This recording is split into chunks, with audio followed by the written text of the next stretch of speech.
We have some new details about a deadly plane crash near Centennial Airport earlier this month. 2 people were killed when a small plane went down shortly after takeoff. We now know that crash on September 5th, southeast of Aurora, happened during an instructional flight. 9 News reporter Evan Krugel has more on what experts say may have happened here.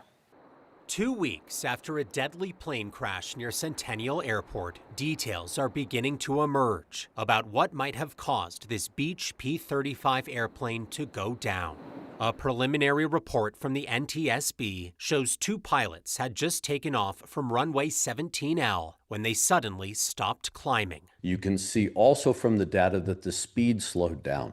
So for me, when I first saw that, it was indicative of an engine anomaly or failure at that point.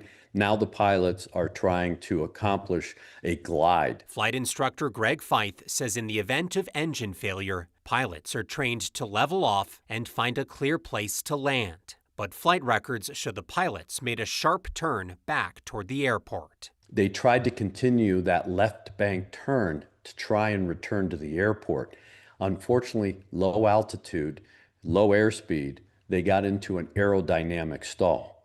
And once you lose control of the airplane from 100 or 200 feet, there is no recovery. The plane crashed into an industrial park, barely missing multiple large generators. Greg questions why the pilots didn't try to land in the open fields they were crossing over. If the pilots had leveled the wings, had a controlled descent, they could have used the flaps to slow them down and the landing gear, and most likely were able to put it down successfully in one of those open fields. And that's what they should have done. The curious thing is, with a flight instructor and a rated pilot, why they didn't do that. And we may never get that answer. Greg says investigators will now take apart what's left of the engine to try and figure out why it gave out. That full investigation could take months to complete.